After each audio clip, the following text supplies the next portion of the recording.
この番組はご覧のスポンサーの提供でお送りします。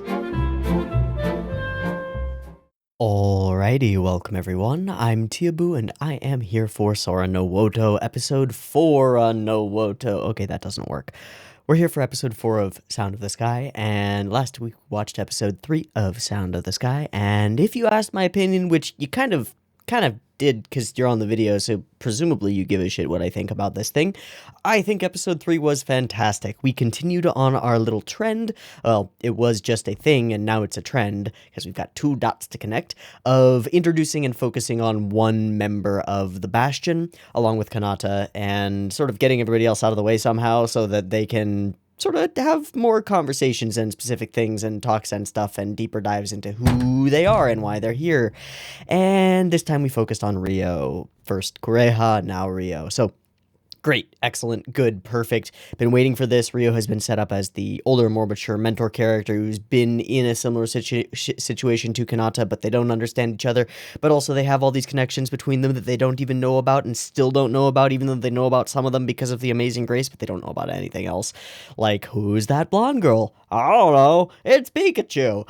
No, I have no idea who that blonde girl is, but she seems to be related, like related to Ryo. I'm calling that, I think they're siblings, but like it's weird. Age gap is weird, and also I think they have different mothers. Because it seems like Ryo's mother died when she was real young, and then she switched families or something. Don't know how that actually worked, but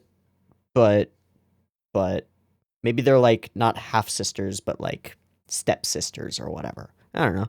You know, Ryo's mom dies. Ryo's dad marries. Woman has. No, that doesn't make sense. I don't know how it works at all. Anyway, I think that they're related. I think that the blonde girl is fucking dead because she's just gone. And Amazing Grace is the song that resounds, that connects them. Which brings us back to the whole episode 1, they played songs which resonate, and that's important thing. And also, little theory that I'm just going to throw out there, at some point Kanata is going to bugle Amazing Grace, and it's going to be really important. Like, really important.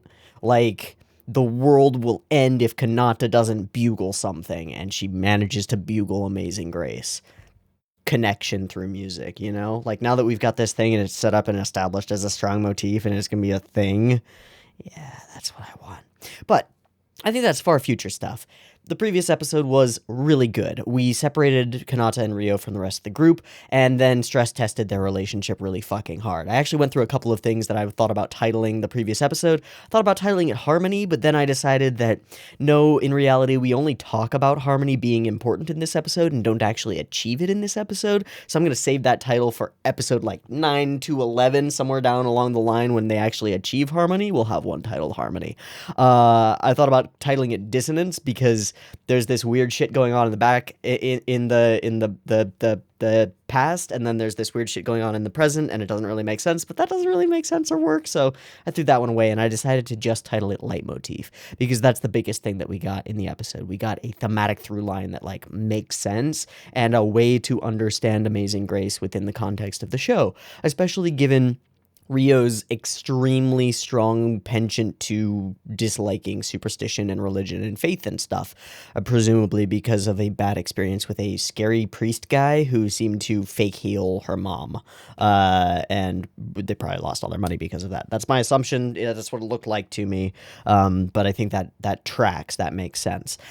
How do all the little details play in? The owl, the bell, specifically the bell. We don't know anything about the bell. What the fuck is the deal with the bell? Is it just a sentimental value thing that she has because she likes it? Or does it matter? Does it, like, matter? Does it mean something? You know? I think she said something about having to take it somewhere for some reason, but I don't know why, and I don't remember well enough to know. Anyway, we stress test the relationship. Kanata falls sick. Rio is forced into an almost motherly role, and she is not very good at it, but she does it anyway, and she is eventually forced to go to her absolute last resort, which is to plead for help from the church. What kind of religion or church it is, we don't really know at this point, but it seems to be a mishmash like everything else in this world of this show, so whatever. It's a pleasant place where there's a very wonderful girl named Yumina? I think that's right. And she takes care of the kids, and there are kids, and apparently there's some serious friction between Rio and Yumina, but, she comes to her for help, and Yumina does what a clergy member would do, which is, okay, I help you. That's what I'm here for. That's what our whole deal is. Unless they're sinister and not actually faith-oriented and just here to steal your monies. It seems pretty clear that Yumina is not that. She seems pretty faith-oriented and like, I'm here to do good things because it's important. So she seems pretty cool, and Rio has to grapple with her own assumptions about faith and superstition and church and stuff, which is tough. It's just tough. So we'll see if that develops any further. I assume it will, because thinking back from the very beginning, Felicia has been kind of pushing Rio into more spiritual or faith-based roles, along with leadership roles. Makes me wonder if Felicia's like aging out of this at some point and trying to make sure that Rio can be a second in command who can step into her role.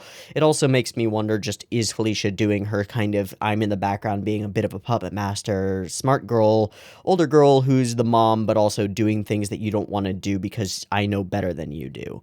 I get more of that vibe from Felicia. Or is it Felicia or Felicia? Because I don't think it's Felicia. I think I should be saying Felicia. We'll figure it out once her name is said in this episode, and I'll try and keep it in my brain, but we'll see. Okay, so we did all that, and then hummed Amazing Grace. Rio clearly hasn't heard Amazing Grace in a long time. She hums it with a bunch of notes missing and a bunch of bits and pieces gone. And eventually Kanata goes ahead and confronts her about that, goes, hey, that song, the one that goes like, and then hums Amazing Grace like pitch perfectly because she's fucking pitch perfect. Yeah, so they find out about that, and then for the first time in her entire life, Kanata hears a musical recording of the actual song with full orchestral accompaniment from the tank, because the tank has a motherfucking computer in it with stuff on it, and does it have any history, any other information, any info about who was fighting in the war and how they were doing, any strategic stuff, any maps, anything, data on anything. Obviously, I don't think we're actually going to get anything from the computer, which I think is really unfortunate. It's just too useful a thing to, like, telling a story. You're telling a story about aliens, and they're trying to figure out humanity, and then they find an iPhone with Wikipedia on it, and they're just like, oh, okay, we get it now. We get it. It's easy peasy time. Or not aliens, fuck it. Future people trying to figure out what we're all about, right? And they find an iPhone that just happens to be charged and has all of Wikipedia on it, and they're like, oh, people in 2020 thought the Earth was round? It's a 5-dimensional hypercube. What are you talking about, stupid idiots? Fucking round earthers. Gosh. Anyway, I'm making weird jokes and I don't know why. But we play the song. It's amazing. It's good. And we lead that into the conversation about an orchestra functions the same way that the Bastion must, and that we must function in harmony together, and all the bits and pieces must align. I thought, all in all things considered, it was a fantastic episode for what we've seen of Sora no Woto so far. There was one tiny, like, animation thing that was just weird. I wouldn't even call it a mistake or a flub necessarily. It's just like, why would you do that? And then everything else in the episode was pretty much pitch perfect. So, fuck yes. Sweet. What do I expect moving forward? We need to develop those backstory things, but I figured they're going to be on the back burner. This was our episode 3. Here's the reveal of what this story is going to be about. We can step away from that now. We still have 2 characters to deal with, and if we're going to continue on this trend and take it from 2 in a row to 3 in a row and make it a thing, then we should probably go and talk to Noelle for a while. I think this is going to be a Noelle-focused episode, because we have 2 options, Noelle or Felicia, and Felicia is a lot more complicated, obviously, than the rest of the characters. We're developing her really slowly by just giving little teeny tiny tidbits. Every time we're interacting with other characters, we get bits and pieces of Felicia pulling the strings, but we're not going to get the full picture of her for a little while.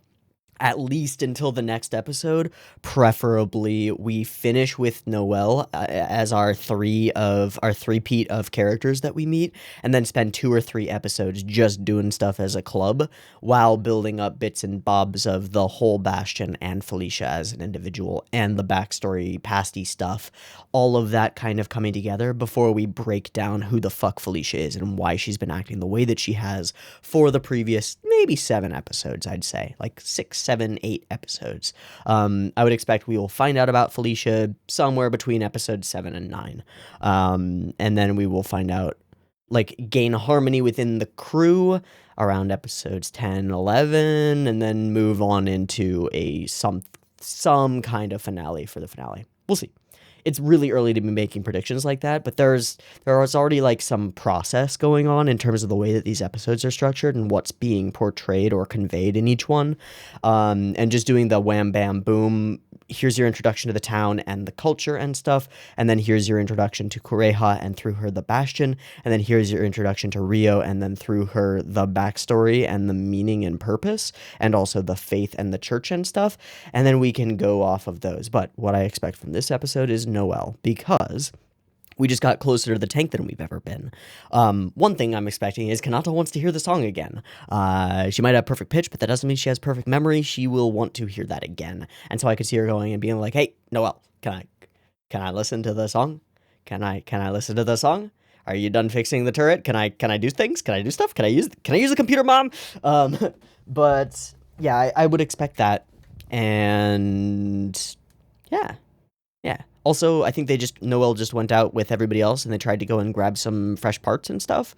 So bringing those back, putting those on the tank, maybe they'll just request Kanata's help on that front, because she's not terribly useful anywhere else. So great. I mean, she's hardworking and useful, but she doesn't have any specific like trained skills that they absolutely need, because she's not a great bugler. Not yet. One day she will play Amazing Grace and it will be beautiful, but not today. Okay. I think that's my whole spiel. It's been a bit of a long discussion. I think there was a lot to talk about in episode 3, so I'm not gonna like cut it down or anything. I think that that's a fair amount of time to dedicate to an episode that we already dedicated a lot of time to a week ago. I sincerely hope that the quality of writing and stuff continues on that front. And I will say that as I continue watching more episodes of Sora no Woto, the previous episodes get better. In that, like, episode 3 changes my perspective on like Rio's relationship with Faith, and that recolors some of the previous elements of previous episodes in interesting ways. So the whole thing is it's growing on itself, and in a really interesting and harmonious way that I did not expect from the general quality that I saw of this show in the early episodes. So that's really cool, and it's definitely exceeding my expectations at this point. We're still very early on in it. I will just say so far I'm having a good time. Let's continue having a good time, and let's watch episode 4 of Sora no Woto. So, I've got episode 4, Not Elysium subs, up and ready to go. It is sitting at 0 seconds. There will be 2 versions of this reaction video. You can find a picture-in-picture version with the video up there, linked in the description, and a timer-based version on YouTube. If you would like to do a syncy thing and sync up your own copy of this episode with the timer-based version up on YouTube, you are welcome to do so. Just get your copy ready, because the beep beep timer to count you down will be coming at you right now.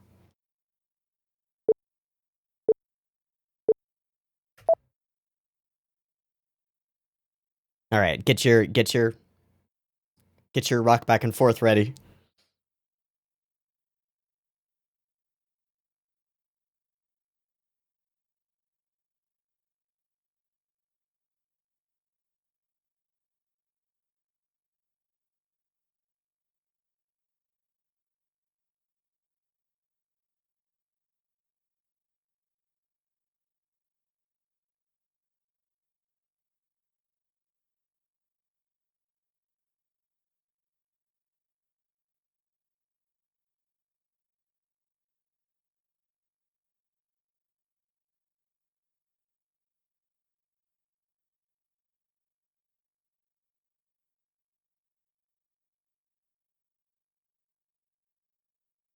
Also, we are finally starting Tamako Market on my Sunday slot, so it is now very interesting to have Horiguchi-inspired character designs and Horiguchi character designs on 2 different shows in the same week. It's kind of fun. It's also makes it starkly and dramatically apparent how much better KyoAni is at animating Horiguchi's character designs. Just in general, so much better. That's not to knock the general animation here. It's not bad or anything. KyoAni's just ridiculous, and that's just them. They just do that. Oh, it's raining. Oh boy. To the inside? Cut. No? Yeah, cut. Ah, well. Well, hello, Noel. Hello, Kanata. Seems like we might be on the mark.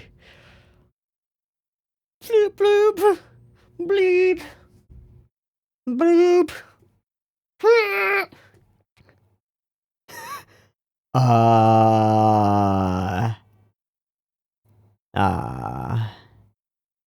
Oh, I see. Connecting the two. I see.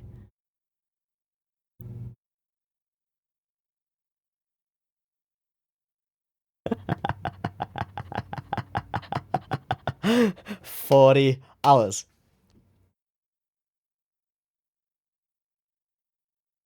Oh, hello. The rainy sky. A glass rainbow? Oh, we're going out?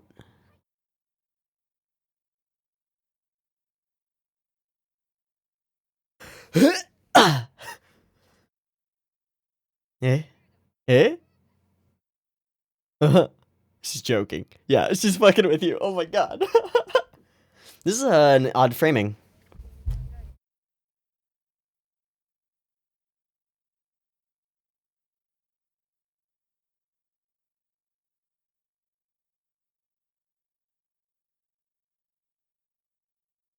Mm-hmm.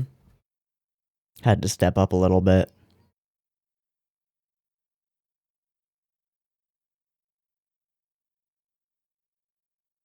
Okay. Shopping mission. Whoop, whoop, whoop, whoop. Whoop, whoop.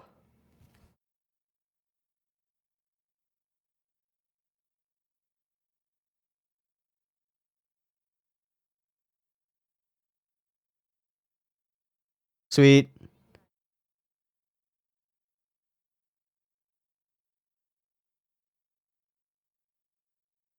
Interesting that she called it that and not Nabe. Right? Potafu, fit, whatever. Ah. Ah. Yeah, here we have a Genki girl versus a Kudere. Good luck. Good luck.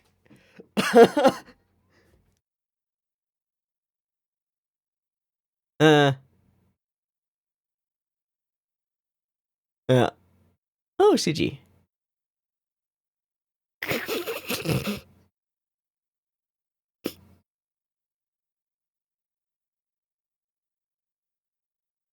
Okay, there we go. Classic Kudere answer.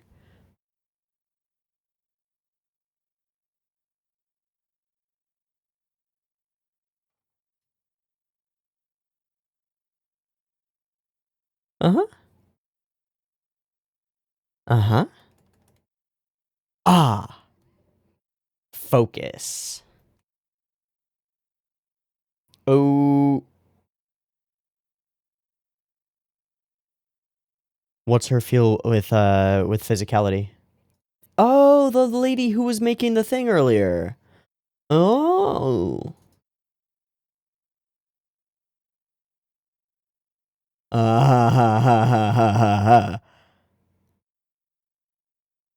Always. Okay, yeah, Naomi. Sure. Chan. Okay, Naomi-san.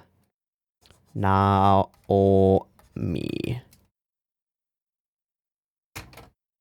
Eh? A glass rainbow, right.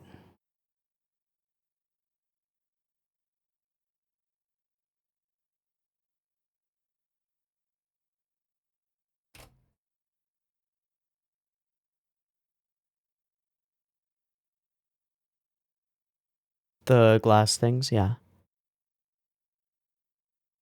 Yeah, why? Because they're glass or because she doesn't know what they are? Thaw. Don't break it. Mmm.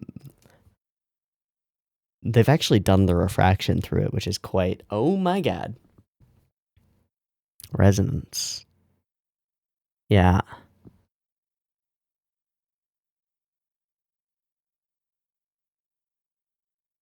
Well, I mean, it's a mammal, but, like, whatever. They don't know. Oh, she knows. She's read through everything in the computer. She's read through everything in the computer.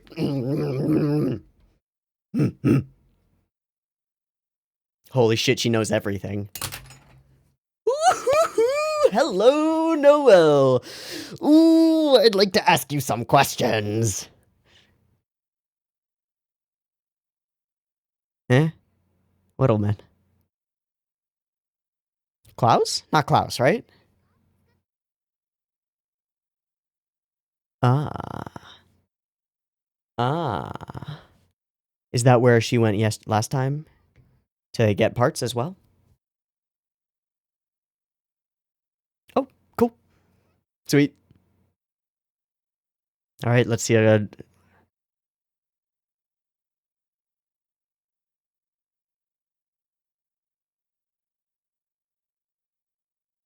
Cool. Yes. Not quickly at all. Yeah.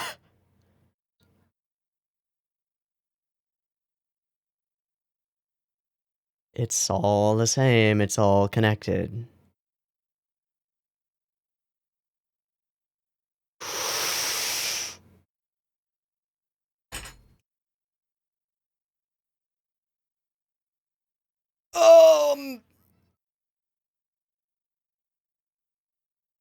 Yeah, okay.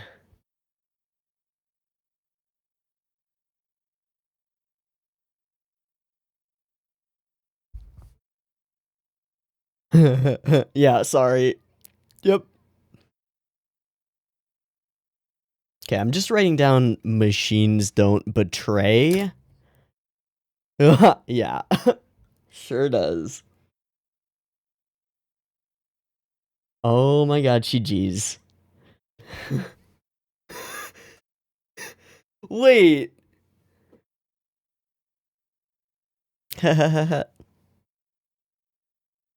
Hmm.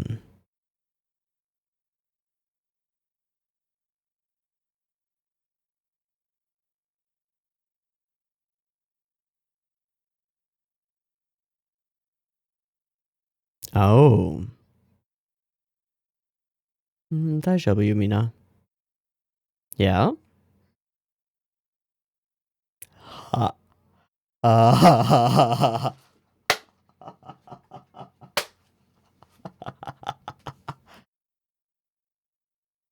Reaching out. Yeah, you don't like soldiers, eh? Oh. Oh, you really don't like soldiers, eh? Okay. Parents. Yeah. Ah. Well. Al. Fair. Very fair. Oof.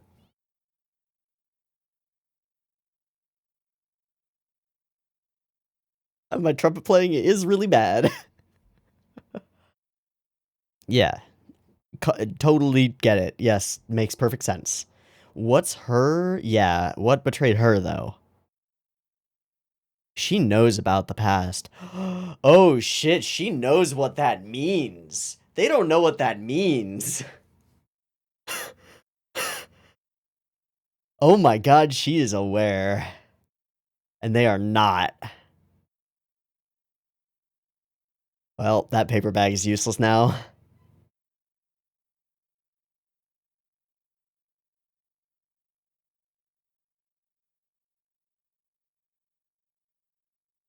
Hey, Noelle, can we talk about your past?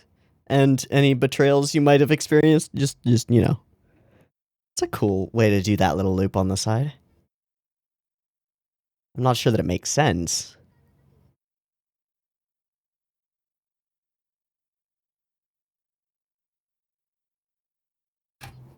The Oath of Parat...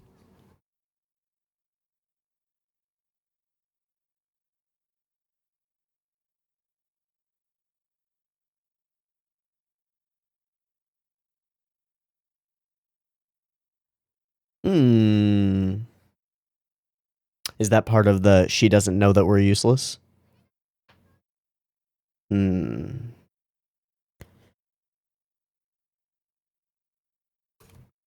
Holy.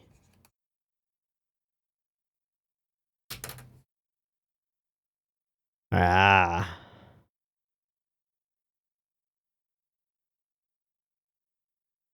Yeah. Wow, they put a good bit of effort into this. Into making this right.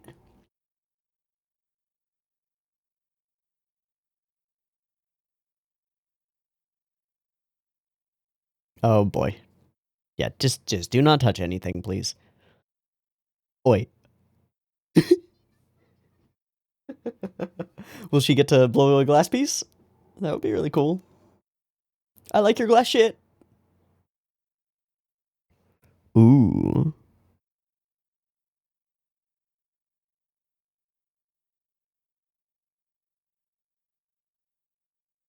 Fair enough. It seems like you're gonna be the one to answer some questions for us. Carl!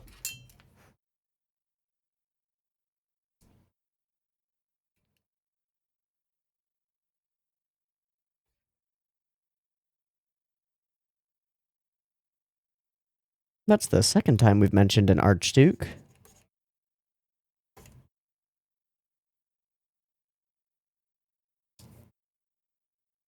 Yeah, only great masters think that. The past? The past.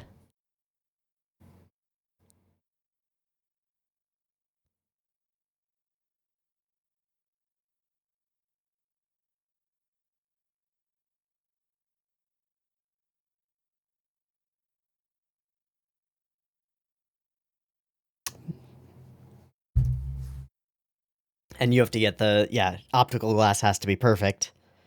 Yeah, optical glass has to be perfect. So you can't get the right. You're having to rediscover lens making. Right. Yup. Machining. Fucking factories. Yes.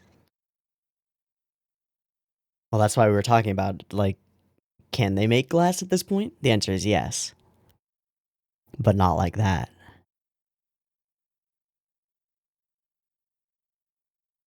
Okay, okay.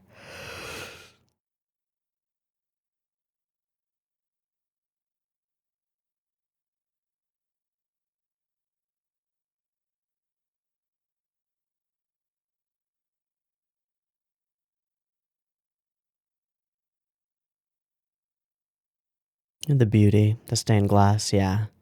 And now, tears, because it is all war. Okay. But they don't. No, it hasn't. Its drivers did. But they do not betray.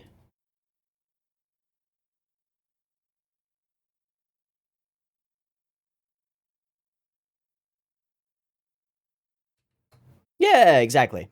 Yep. Ping pong. Also, emphasis on reaching out and touch again. There you go. That's a good analogy. Good one, Kanata. Yeah. It's still a machine of murder, though. You know, it's made for that.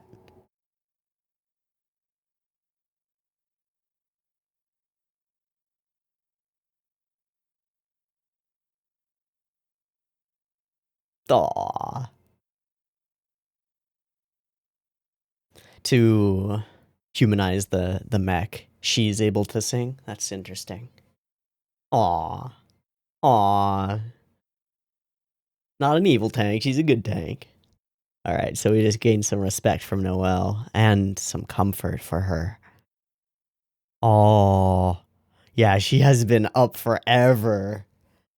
Just anxious, hey? Something like that. Yeah. It's rare that she gets to.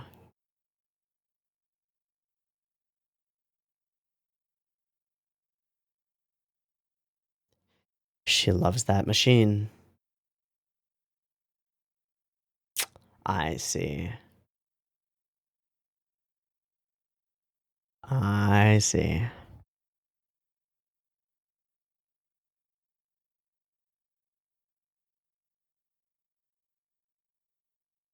Where? Oh, that. Oh.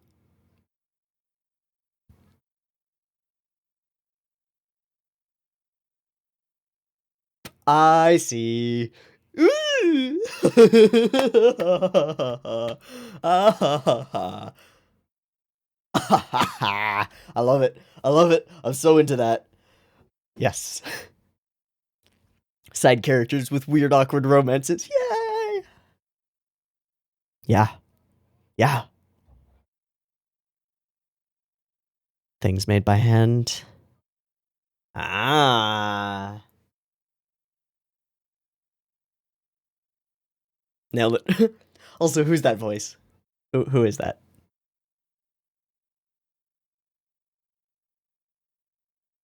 What was that? What was that with the hallway?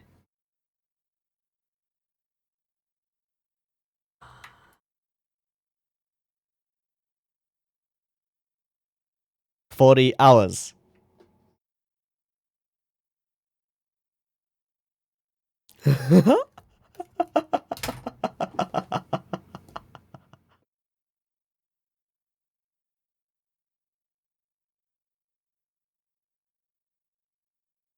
She's gonna tell you something about glass making. Ooh, true. Oh, yeah, you gotta blow the glass. Is the glass blowing? She's gonna learn something.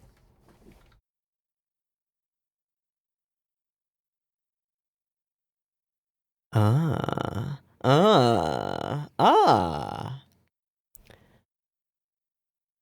Yeah. Let it pull the air through. And we get a track. Nice.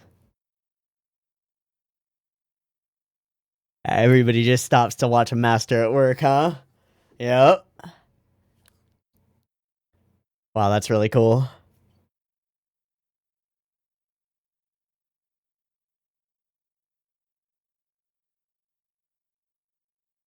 Mm-hmm.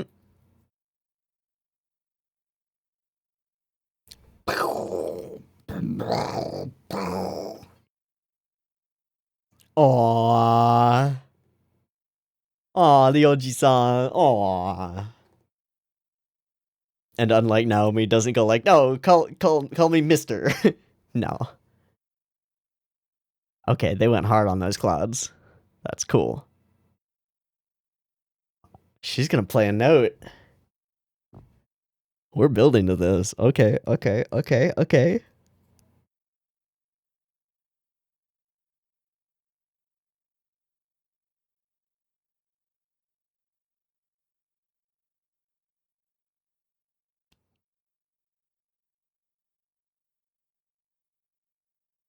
She played a note. Ooh, I got chills. I've got chills. I like it. Yes.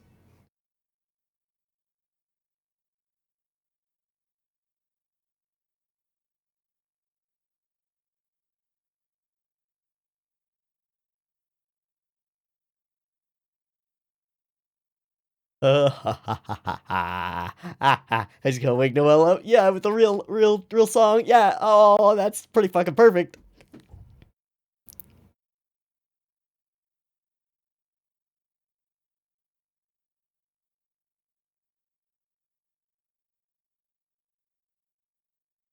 Ah ha ha ha. Ah ha ha.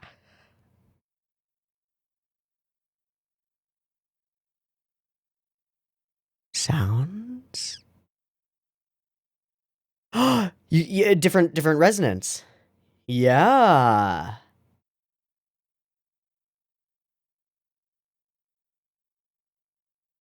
You could find the formula. Just by dinking them. Ah, that's so smart.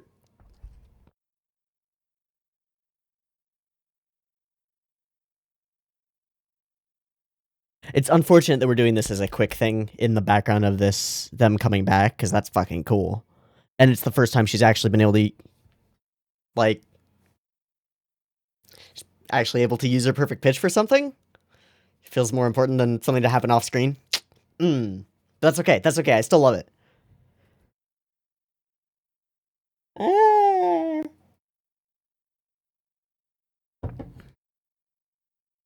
Error or no?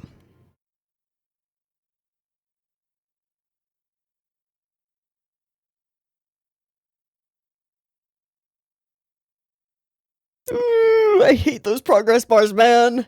We're like, come on, code, compile. Please compile. We did it. Awesome. Yeah.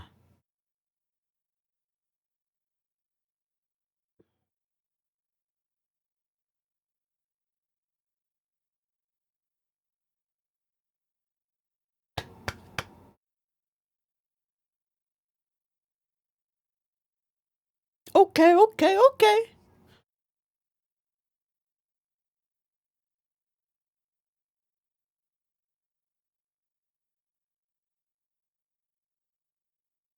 There's a lot unexplained in this one, huh?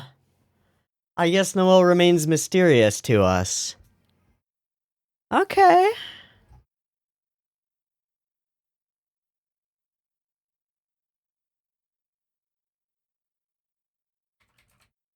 I'm gonna start looking into optical glass just because I'm intrigued.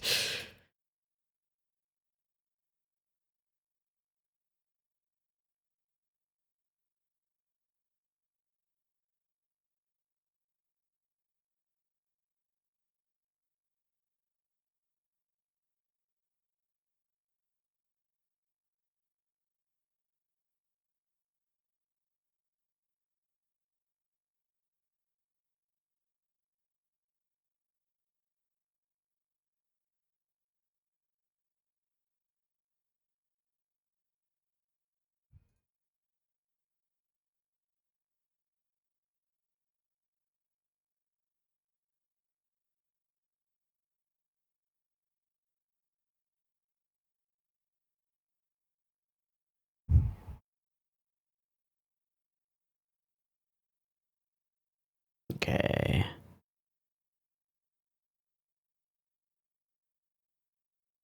Go. Mountain climbing, end of the world. Okay. I'm just looking into chromatic aberration and like the nature of glass because it's intriguing to me. It's probably not gonna be something that I'll come back to, but because it sparked my interest, I'm gonna read it slightly. So let me inhale a couple of Wikipedia pages quickly. Okay. Read up some stuff on chromatic aberration and glass and stuff. It's completely true and completely accurate, and yeah, there's a long history of figuring out all the different ways that you can add little bits of things to glass, and some of that was figured out just because there were impurities and stuff, in order to get different effects. And in a complicated, very high precision machine, a particular type of lens might be absolutely necessary for various reasons. Awesome. I think that's really cool. And it also like comes up as like a centerpiece of the episode and a thing that matters. It's the goal, it's what they're going for, it's everything, right? And it all comes together at the end. And this one also is pretty intertwined with like the themes and stuff are all interwoven into this episode. But it doesn't have that much relevance to stuff outside of the episode. And it doesn't do what I was saying that like episode 3 recontextualized a bunch of stuff from episodes 1 and 2 for me. This one doesn't change much of what I had interpreted of episodes 1 through 3. This one's pretty narrowly focused, and that's not a problem or in any way bad. I do feel like I'm missing something. So my next thing that I'm going to do is I'm going to go through the episode and I'm going to write down all the things that I want to talk about. So I'll be back in a bit to go through those after I've done that. Okay.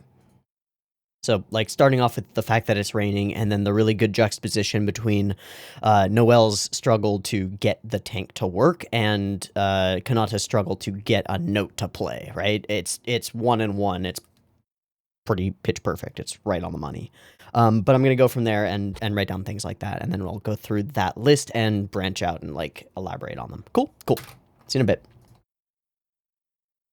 All right, I'm really thinking about this does she know yet thing going on here. At first I thought it was a simple like that y'all are just useless and stuff, but the way that Kanata interrupts them and when she interrupts them is so weird. Okay, so are they smuggling something? Then the next shipment is next month. Yeah. Does she know? No. Goes for the shine box, the cash box. There's a lot of money in that cash box. She runs a little knick-knack shop. There's a lot of money in that cash box. She takes out a fucking wad. Still as strange as ever, even though you're soldiers. Are they involved in some kind of illegal business?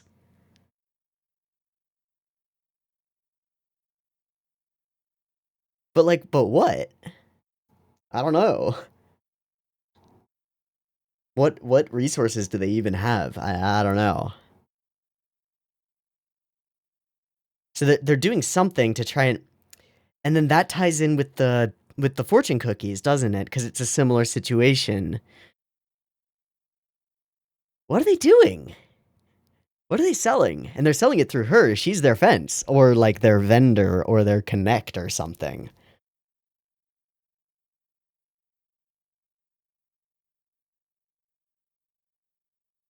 Glass. Booze? Booze? Are they moonshining? Wait. No. No, that's silly. That's silly. That's silly. That's silly.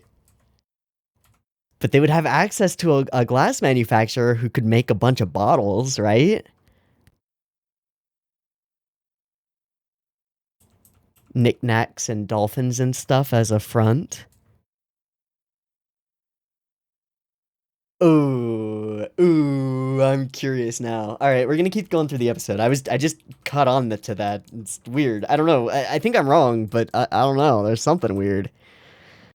Unfortunately, I can't see what the labels on those bottles say. Because if they're booze, then moonshining doesn't make sense if they can just sell it, right? But if they're like bottles of oil, then maybe it does. The whole interaction around the money is super weird. I don't get it.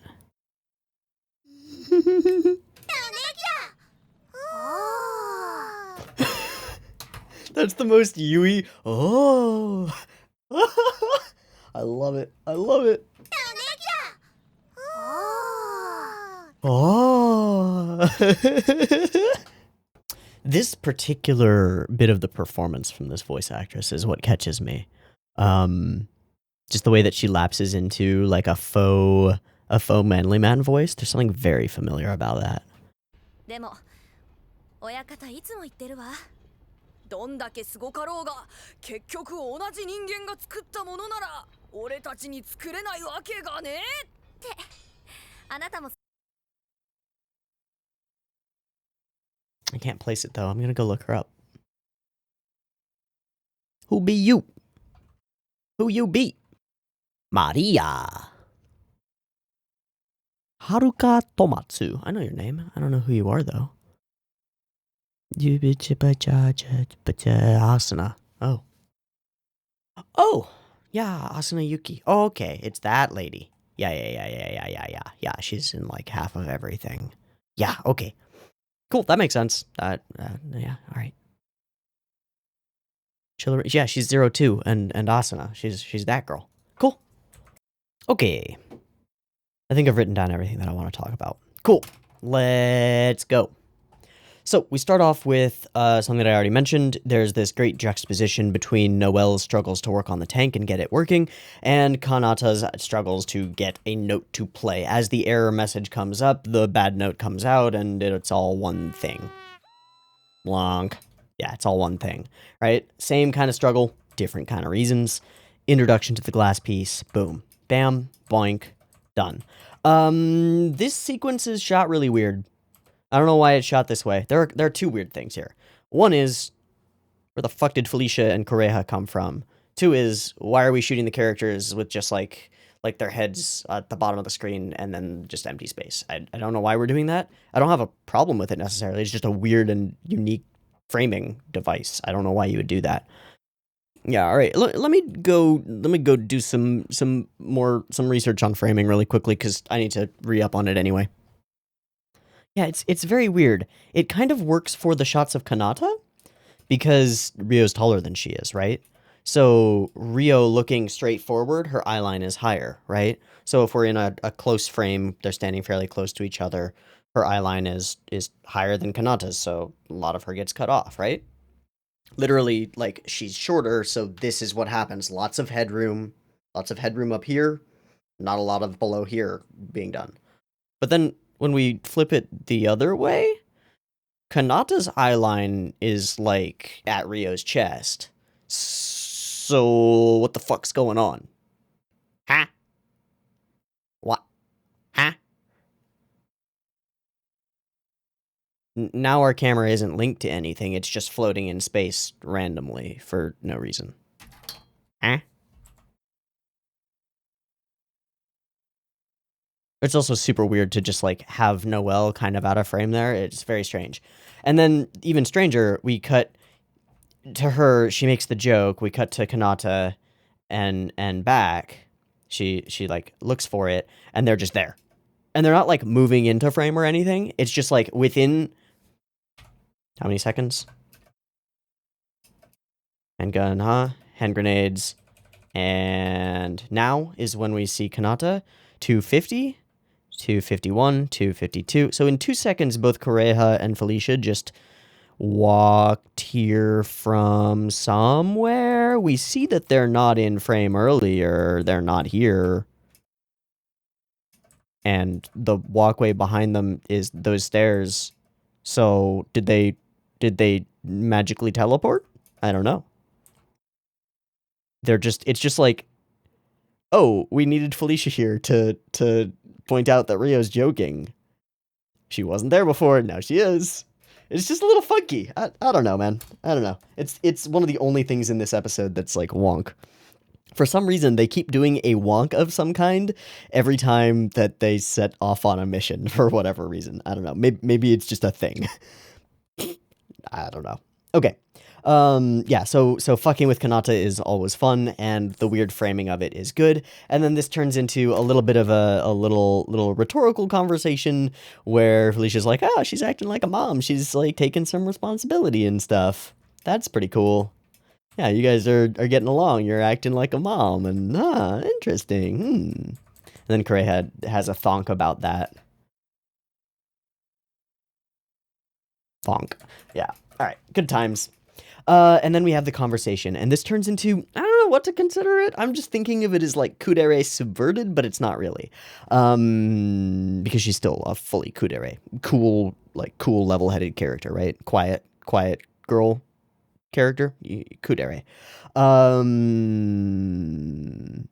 This is good, though. I think this is giving more depth to it. A lot more depth. One thing I will say is, Aoyuki is really good at being a kudere, and she does really well here, to no one's surprise at all.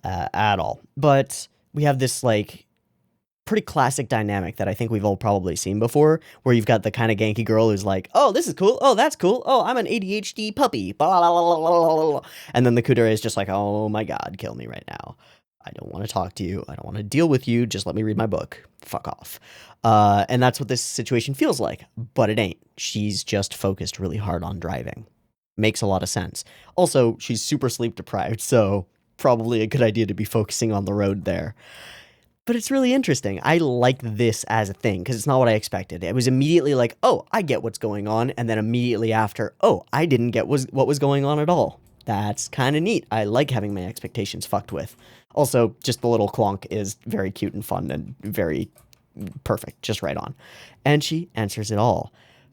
She also knows all of it, which is quite interesting. Yeah. The 12th Helvetian Archduke, Akira Arcadia II. Jesus, that's a name. Yeah, had to drive safely. Okay, and then it's at like 450 something touch. Okay, so at this point, Kanata initiates physical contact, and we see an expression from Noelle that to me just reads as like, I'm super unfamiliar with this and I have no idea what to do. What the fuck? Not like taken aback by it or like disgusted or anything, but like confused. Whoa. Just like, huh? Intimacy, how does that work? And then we meet Naomi for realsies, and she's wonderful. Obasan, and I love the way that she corrects this. Oh, ne-san. Yeah, she doesn't want to be called old.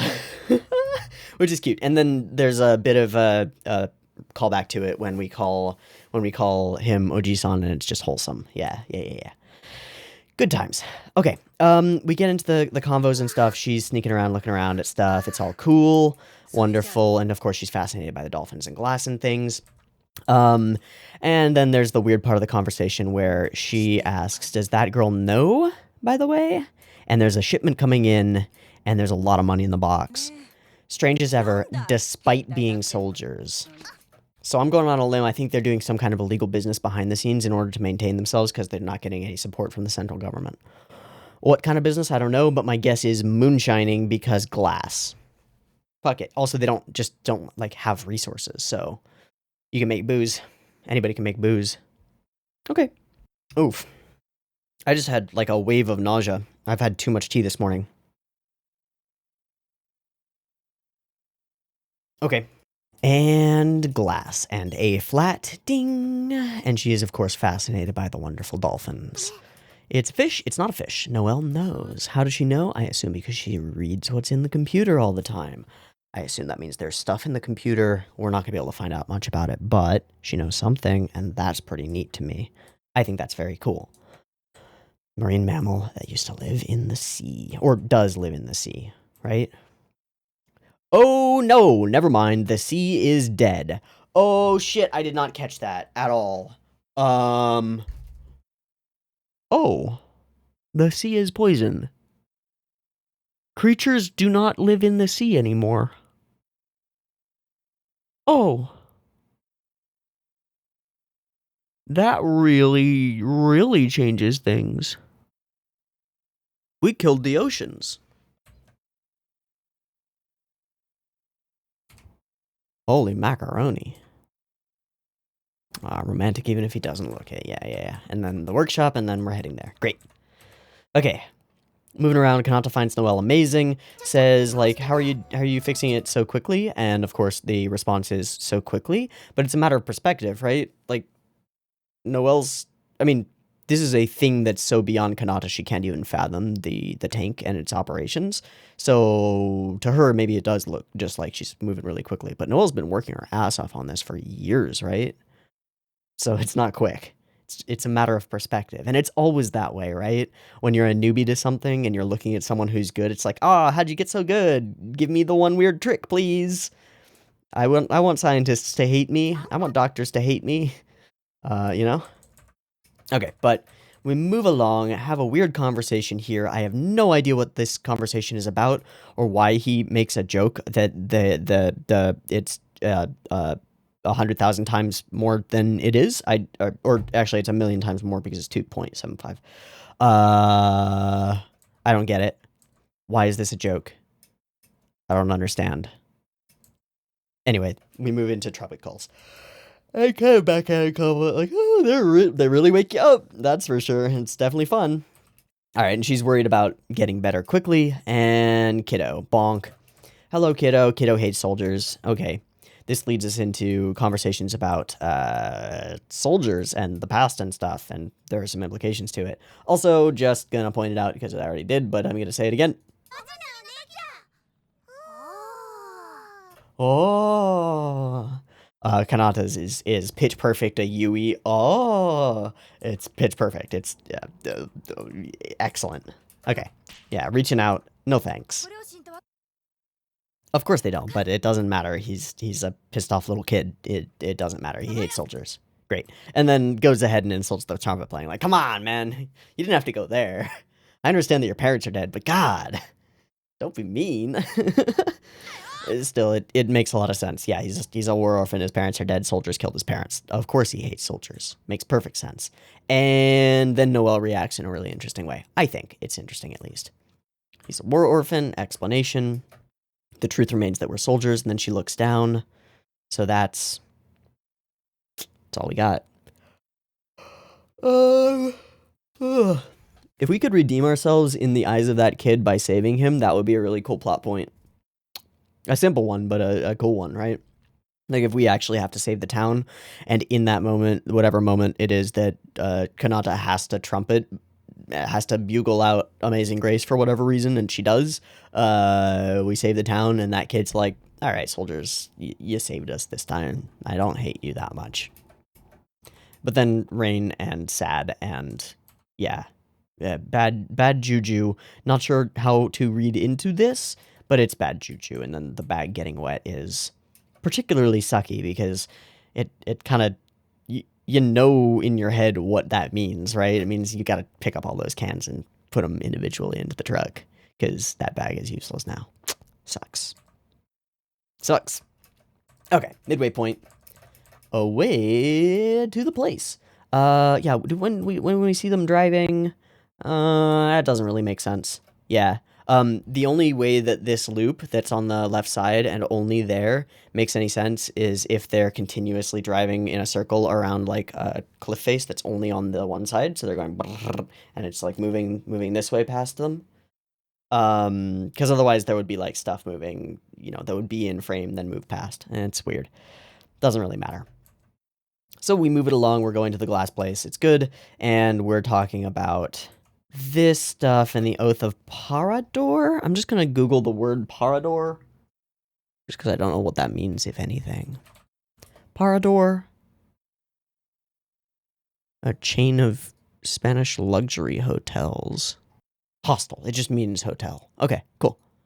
That's a weird thing to take as an oath. Maybe it doesn't mean the same thing. So, goal-oriented without a real way of getting there, and also, without the signal trumpet, everybody would be in trouble. I don't know. Maybe. And then we see the workshop. It's fucking big. It is a big ol' workshop. Also, really unique architecture. Kind of reminds me, as a Californianite, of mission architecture in particular. But okay. And then into glass blowing. A lot of emphasis and effort put into making the glass blowing look legit. This is a manufacturing location. They've got molds and stuff. It's pretty freaking awesome. And then, of course, the important thing. I like him. I like him pretty much immediately. And she's a goober for just playing with stuff. And I like Maria, I guess that's her name, a lot. Apparently she's voiced by the same actress who voices Asuna in Sword Art Online, and also 02 in Darling in the Franxx, so she's a lot of people. She's a lot of people. Find out about Meisters and stuff, which will come around. Mention Archdukes once more, which seems interesting to me. I wonder if there's anything important about that. And whips everybody else into shape. Ha ha ha. But reverence for the technology of the past and the difficulty of replicating it. But also confidence in the power of humans to replicate and recreate something that was made by humans in the past. A million tries, but not quite. Okay, lesser quantities of other things, but we got to get it all perfect. Yeah, it's complicated. You thought it was simple, but it's complicated. Same thing with any instrument, right? Oh, it's a trumpet. It's real easy. You just blow into it, right? No. Figure out how to use the mouthpiece. Can you even create a sound? Probably not. I think most people who pick up a brass or a woodwind or a flute, just like, how do I... Is this how I flute? Nope. Like, they're weird. Instruments are weird, especially ones that require, like, air moving over them. Super fucking weird. Good luck. Just to actually get a sound out of a trumpet is ridiculous. Or a bugle or a trombone or anything, right? It's ridiculously hard. Or, to get good sound quality out of a piano, you can't just smash the keys. To get any sound out of a violin, you got to be really good. These things take time and practice and effort and stuff. They're not simple. They're complicated. And so it all comes around. Okay, so she's got all this knowledge of stuff, which is cool. There's an interesting like mechanical thing going on, and I don't understand why. I don't get what it's trying to accent or trying to say. But there is this move from the beauty of the stained glass and stuff to the pragmatic creation of war goods, right? That's kind of sad in its own right, right? I like machines. And then we get into this conversation, which is, this is a solid one. I would say it's a pretty straightforward argument, that it's the shooter, not the gun, right? It's a pretty classic argument. However, I do think that there's a bit of a difference here and a bit of a subtlety to the current situation, the current topic of conversation, which is that, for example, firearms are multifunctional and multi-purpose. Like, you can hunt with firearms, you can use them specifically for personal self-defense. There are arguments to be made for like uses of firearms that are not purely murder or killing humans, right? A tank, a main battle tank, is a little bit of a different story. It has, I mean, it might have many functions, but it has one goal, and that's to be really hard to kill and to be really good at killing a lot of stuff very quickly from a long distance. Tanks are military. It's not a rifle that you could go and hunt with, or a knife that's useful for cutting things and eating and like whittling. There's not much creative potential for a tank. Now, obviously, there are auxiliary systems within the tank that have other value, like the recording system, and frankly, just the fact that nobody else seems to have a computer with records anywhere, which is kind of cool, and kind of awesome. Those are super useful, and maybe we can eventually at some point use the tank as like something important and useful in that way. But I think it's fair to say that this argument doesn't hold up super well, because the tank is specifically designed and created for a single purpose, which is to fight on a battlefield and blow the fuck out of things from a long distance. So it's a little wonky on that conversation. Now, it is the people inside it who make it do that, and it can do other things in the hands of someone else, and it may as we move along, which could be very cool. But it's a little bit of an off argument, I think. Plus, there's also the idea that, like, soldiers aren't really necessarily responsible personally for their own actions because they're part of an ordered thing. I know that's a fraught argument that has its own problems because, like, yes, there's responsibility for taking orders and accepting orders that are, like, really shitty and cause you to do immoral things. You don't want to do that. It's the Nazi argument. You don't want to get in that. But still, like, their military saying that it's their moral qualm for taking the tank and using it for its specifically designated purpose and killing people with it is kind of silly, because they themselves are effectively machines in a larger system, and are just sentient beings who have to do what they're ordered to do, like a machine. So it's a little bit of a wonky argument, but we get where they're going with it, and it does make perfect sense. And more importantly, it's exactly what Noelle seems to need to hear here. She gains quite a bit of comfort from this statement from Kanata, and I think that's very important to her. Okay, let's move into that. Yeah. Past frightening, perhaps. And then we reach out once more, touch her once more. This time there's no pulling away or not understanding type of reaction. She's getting a little bit more comfortable with her, which is cool. And then we bring in the very solid analogy, I would say, of I'm real shit with the trumpet, but Rio makes beautiful noise, which is cool. And brings us all into this moment. I'm sure a tank is the same way. She's able to sing so beautifully, which is wonderful. And then she just passes out. Clunk. Yeah, seeing someone else take joy in this thing that she's been working on and loves, right? That's cool. Also, just that, like, she sees value in it besides murder is cool, right? This is good stuff for Noelle. She needs to hear these things. All right, let her rest and really trying her hardest and cover her and windmill and very funny. I love this kind of stuff, this kind of like not relationship in the background between older characters and younger characters kind of be like, she likes you, you like her, you guys should date. You guys should stop. You should probably stop sending her little shitty dolphins and just tell her what you want. Aw, it's so sweet. It's so cute. I like it. Okay. And outside and glass blowing and funny stuff. And we have this conversation. There's this hallway. I guess, okay, that's where she was practicing before. Constantly dwelling on it. How do I become like her? And she's forcing it, right? Yeah. I guess I really don't have any talent. The worst excuse given by those who quit. 40 hours. Ling, ling. No, but really though. Okay, glass blowing as an analogy for trumpet playing, glass as an analogy for sound, a careful thing that draws the sound out of it, or the air out of it, that wants to be a certain shape, in the same way that sounds kind of want to be a certain note, right? Yeah, that's pretty good. That's pretty on the money right there. That's a good analogy. Okay, and then there's a lot of effort put into making this sequence feel really impactful. It's not the craziest, best animation ever or anything when he actually pulls this out, this cut, but this cut is still very much a standout cut, partly because I think it's well done. It's all on, you know, like normal frame rate, normal everything. It's not even gorgeous, but the way that he moves and the way that the background moves with him is nicely done, and it sells it. It really sells it. And then the intricacies of the actual work sell that part of things. It's good.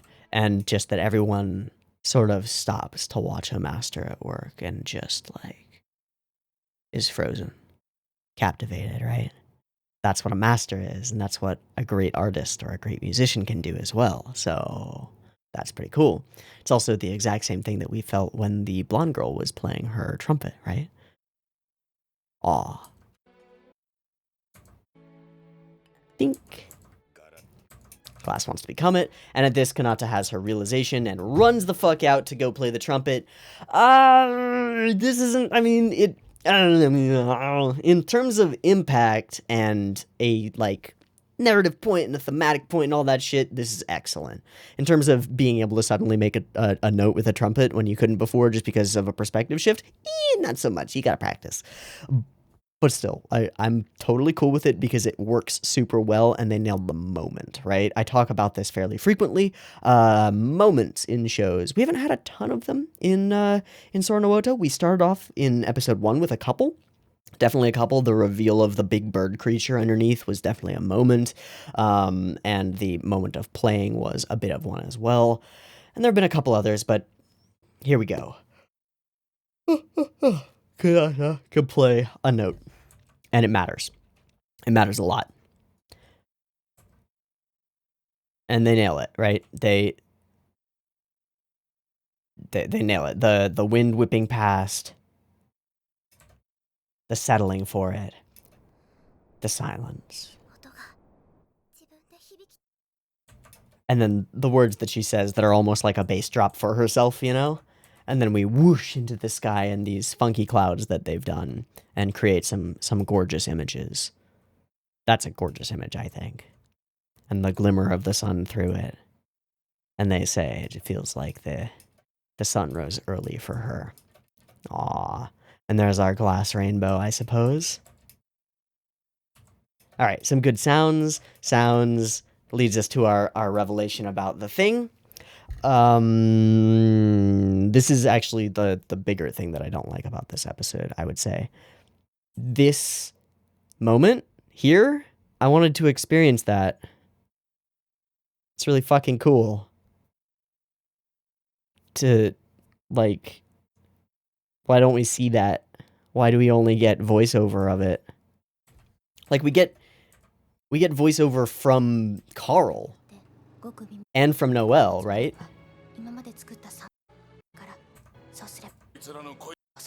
Yeah. So one would probably be able to, so this is her explaining it to Carl, and then that's the thing happening, right? It's not like we did it. That's the thing happening, but we don't get to see it. The fuck? This is Kanata's moment, right? This is a Kanata moment. This is a victory for her as much as getting up and being able to play a note on the trumpet is. This is as important. She's able to actively help the group with a special skill that only she has and help Noelle overcome a struggle that she's been dealing with for a long time, and we don't get to experience it. It just strikes me as very strange. Like, I get it, there's only so much time in the episode, but could we have cut that conversation with the one shopkeep about, like, yen and stuff, and then trumpet playing? We could have cut that, right? That didn't matter at all, did it? So we cut that, and then we give, like, 30 seconds to actually show her starting to dink on little pieces of glass and maybe going, like, this one. And it, like, resonates, maybe. You know, she dinks it, and it goes, ding! And it's, like, right. It's like, oh, that's the one. We got progress now. I'm sad that we just don't get to see it. It's fine. It's just kind of sad. We do get to, of course, see the fix for it, which is cool and valuable and wonderful, and seeing the expression on Noelle's face and eventually on the other side, the smile of success and victory, really. That's wonderful, too. I just wish that we got that moment for Kanata, because it was her moment. Oh well, she got the trumpet moment, and that's fine. Okay. All in all, as I said at the beginning, I think this was a rather narrowly focused episode. It doesn't have a lot of stuff that recontextualizes things in the past, because mostly characters that we've dealt with in the past haven't really been in it. Rio and Felicia are there, and then they're gone. And then Noelle didn't have a major role to play. Excuse me, a major role to play in the previous episode, so there's not that much overlap. There are some interesting things. I really wonder what they're doing and what they're getting a shipment of next month. And I'll bet we're going to find out in a couple of episodes, because that sounds really interesting. But I think we're good to wrap here. So I've been Teeaboo. This has been Sora no Woto, episode 4. I hope you've enjoyed it as much as I have. And I hope to catch you next week when we watch some more. See you there. Peace. Oh my god, she G's. Wait. I'm pausing. I'm looking up Noelle's voice actress. She's not, right? She's not in Sayonara Zetsubo Sensei, is she? Wait, she is Oyuki. Wait, I forget if she plays. Does she play in Sayonara? No, okay. No. No. Okay, good. She does not play Chiri. Alright, welcome back. That was super weird. That has not happened in a long time, but my computer straight up blue screened. Luckily, I had paused to just investigate who the voice actress was, because I was like, wait, that G, that was super familiar. Of course it was. It's Oyuki. Like, duh. But anyway, then in the midst of looking that up, my computer just hard blue screened and everything is gone. However, I record to MKV, and I record in a format that's resilient, so my files are still there, and I'm pretty sure that the recording is safe all the way up until the moment that the computer blue screen. Thank fuck. So we're okay here. I'm just gonna have a little bit more work to do stitching everything together and editing. No big deal. Anyway, let's continue watching this show, because we can do that. Yay. No timer. Yeah, just go. 早く上手になんなきゃって町の人たちに迷惑かけないように。